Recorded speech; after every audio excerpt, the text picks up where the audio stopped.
Hola, ¿todo bien? Soy Federico La Roca. Bueno, esta es la segunda parte del video ese que tiene que ver con estructuras.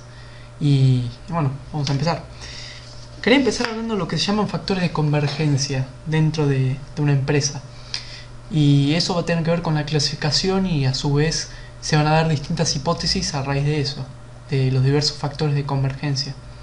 Es interesante aclarar eso y empezar a desmenuzarlos todos porque tienen muchísimas cosas que sobresalen y que pueden hacer que se diferencien mucho las empresas y sacar conclusiones a partir de, si le prestamos más atención a un factor o a otro y así. Empezamos con lo que es el primero de todos, que es edad y tamaño de las empresas. Mientras más antigua es una empresa o una organización, más formalizado es su comportamiento.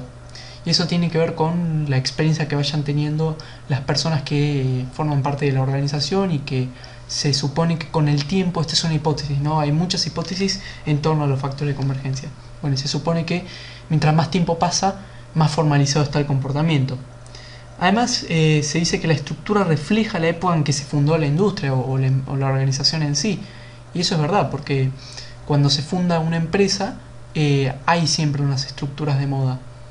Suele pasar que, por ejemplo, van cambiando y cada día son, por ejemplo, hoy en día las que son las estructuras de más que son profesionales o de orientación profesional, esas son las nuevas, ¿no?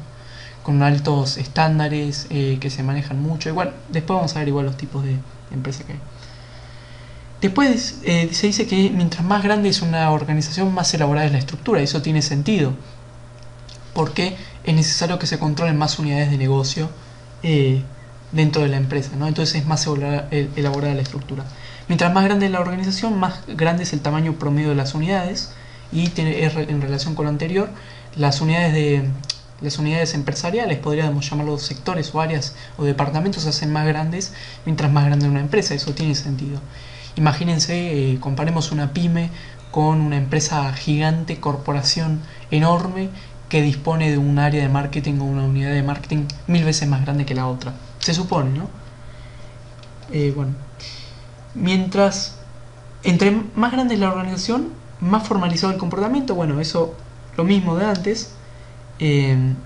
Sería casi lo mismo que al principio, pero en vez de más antigua, mientras más grande, más formalizado el comportamiento, porque es necesario controlar o por lo menos regular el comportamiento de mucha más gente que en una empresa más pequeña. Entonces se necesita formalizar el comportamiento.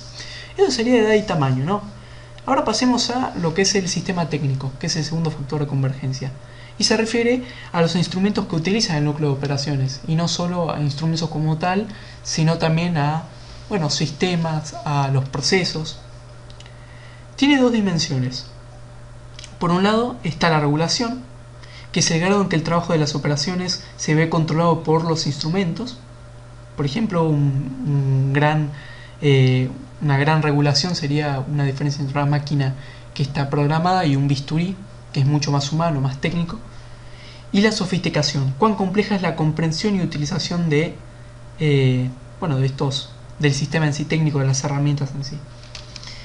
Y se dice que surgen en el diseño y mantenimiento del sistema técnico. Mientras más sofisticado es, mayor mantenimiento va a necesitar y todo eso. Bueno, ahora empezamos con esta parte, ¿no? Que tiene que ver con regulación y sofisticación, que serían las dimensiones dentro del sistema técnico.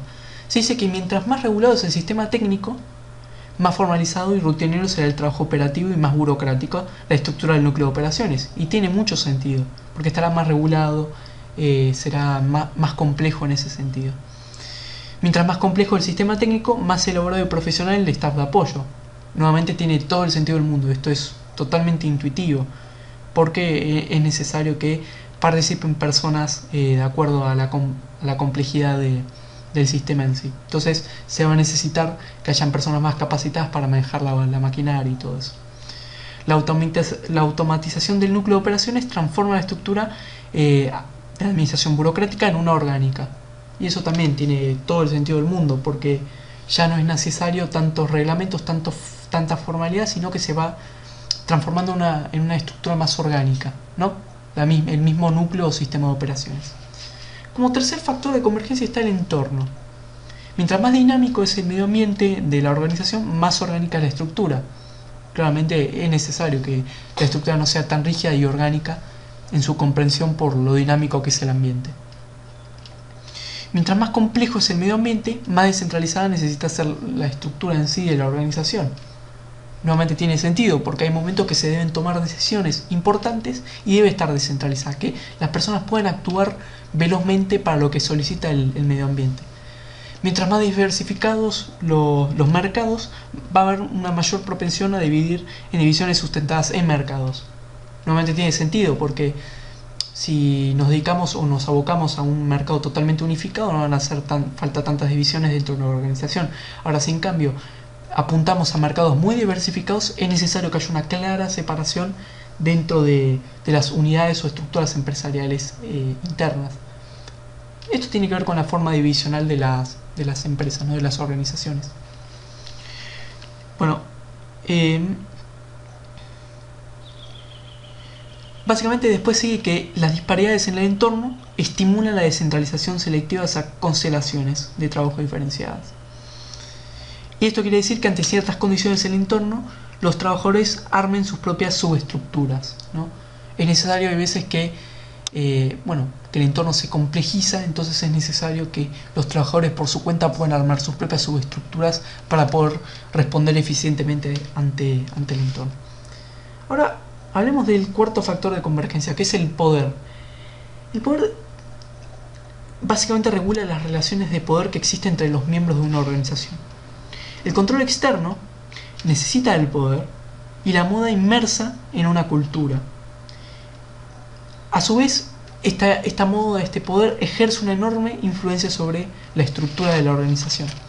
Entonces vamos a hablar de las hipótesis del poder en sí. Cuanto mayor sea el control externo sobre la organización, dígase accionistas, personas que controlen externamente a la organización como tal, más centralizada y formalizada será la estructura organizacional. Suele pasar que un accionista diga quiénes deben tomar las decisiones, entonces las centralizan de esa manera.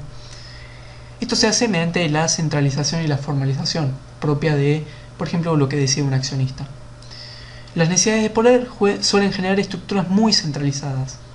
Cuando una persona necesita poder, suele centralizar bastante la toma de decisiones. La moda impone la estructura del momento, ¿no? A pesar de que ésta sea inadecuada, y esto se llama isoformismo mimético. Esto quiere decir que hay veces que la distribución del poder no puede verse perjudicada por lo que es la moda de lo que es la sociedad, ¿no? Bueno, entonces esos serían los factores de convergencia. Ahora vamos a pasar a los tipos de organización, y esto me parece importantísimo prestar mucha atención a esta parte. Empezamos con el primer tipo, que es la estructura simple. Esto puede estar muy visto en lo que son las estructuras más pequeñas, y se manejan principalmente con lo que es la supervisión directa, ¿no? Tenemos una cumbre estratégica, un nivel medio y un núcleo de operaciones, y suele manejarse preferiblemente con supervisión directa. La parte clave, digamos, de toda la organización es la cumbre estratégica, y el parámetro principal del diseño es la centralización en la toma de decisiones. Eso sería la estructura simple. Ahora vamos a hablar de la estructura mecánica, de la burocracia mecánica, ¿no? En sí, estos tienen puestos muy especializados y el trabajo muy estandarizado, ¿no? Requiere una gran tecnología y una tecnoestructura para poder producir a nivel más grande, una producción más masiva, ¿no? El mecanismo de coordinador principal es la estandarización de los procesos de trabajo en la burocracia mecánico-maquinal, y la parte clave es la tecnoestructura. Por ejemplo, podemos mencionar a McDonald's o una fábrica típica de Manaos, por ejemplo.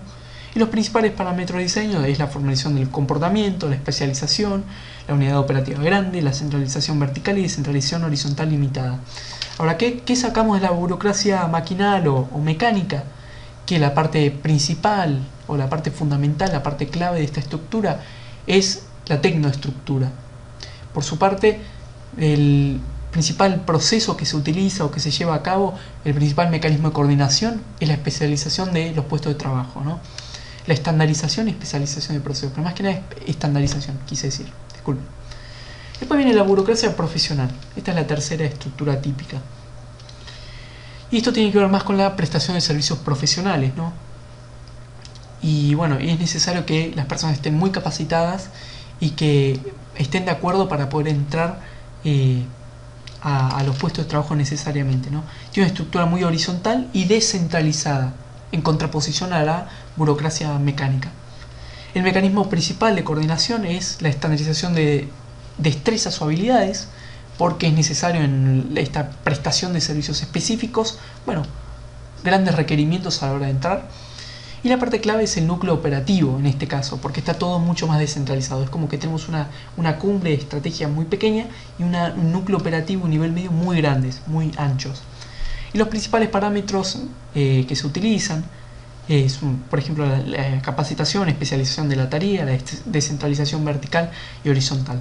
Un ejemplo muy típico de la burocracia profesional serían, por ejemplo, un estudio de abogados, un bufete de abogados, un hospital, una universidad podría ser, en donde podemos recalcar que es muy importante el núcleo operativo en la burocracia profesional. Ahora pasemos a uno de los más interesantes y los más comunes a nivel global, más allá de también la estructura simple, que es la forma divisional. La forma divisional está formada por unidades de línea intermedia o divisiones que serían como subempresas, ¿no? Líneas de producción diversificadas. Acá el mecanismo coordinador principal sería la estandarización de productos. Estandarización de productos. No confundamos con la burocracia mecánica, que es estandarización de procesos, y la burocracia profesional, que es, yo digo que es la estructura de moda hoy en día, que es la estandarización de las habilidades. Bueno, en este caso, en la forma divisional se estandarizan los productos como mecanismo coordinador profesional. Y acá la parte clave es la línea media. ¿Por qué la línea media? La línea media representaría como estas anchas unidades o subunidades o empresas, digamos, sublíneas de producción dentro de una empresa más global, una corporación. Bueno, ahí tenemos la cumbre estratégica de estas partes, de esta línea media dentro de esta gran estructura. Eso sería la línea media de la corporación, la cumbre estratégica de cada una de las subunidades. Los principales parámetros de diseño serían el grupo comercial, el sistema de control de desempeño, la descentralización vertical limitada. Bueno, y acá es muy típico verlo en las empresas más grandes del mundo, Apple, Arcor, Coca-Cola, las más típicas, digamos. Por último está la adocracia, que estas no son tan comunes, tiene que ver más con estructuras, por sector, muy orgánicas, hay mucha adaptación mutua. El mecanismo principal de coordinación es el ajuste mutuo, ya que acá casi no hay cumbre estratégica, por no decir que no hay. Y los principales parámetros de diseño tendrían que ver con por ejemplo, la descentralización selectiva, la especialización horizontal de cargos, la capacitación, la agrupación funcional y, del mercado, ¿no? Eso sería la adocracia. Por último está la misionera, ¿no? Que el mecanismo coordinador principal sería la estandarización de las normas, la socialización, digamos, y la parte clave de la organización es la ideología, el sistema de creencias que hay. Hay muy poca jerarquía. Acá, por ejemplo, una iglesia podría formar parte de la misionera, en ese sentido.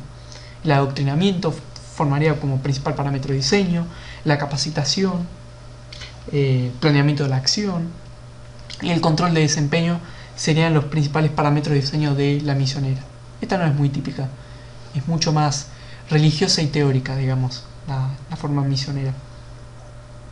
Bueno, entonces esos serían las principales estructuras hoy en día. Hacemos un breve repaso. En la estructura simple, la parte clave sería la cumbre estratégica y se maneja bastante con la supervisión directa. En el caso de la burocracia mecánica, la parte clave, digamos, es la tecnoestructura y se maneja mucho con la estandarización de procesos. En la burocracia profesional, la cumbre clave, la parte clave de la organización es el núcleo operativo y se maneja muchísimo con la estandarización de habilidades. Después está la forma divisional, donde la parte clave es la línea media, por lo que ya dijimos, y acá el mecanismo principal sería mecanismo de coordinación principal sería la estandarización de productos, porque está de acuerdo a líneas de producción medias, ¿no? La adocracia se maneja muchísimo por el ajuste mutuo, ya que acá no hay casi cumbre estratégica. Bueno, acá en sí no se resalta ninguna parte clave, podríamos decir que es el núcleo operacional o la línea media, y la misionera, que se maneja muchísimo por lo que es la estandarización de normas como mecanismo coordinador principal. Ese sería un breve repaso de todo. Bueno, desde ya muchas gracias y nos vemos en próximos videos. Hasta luego.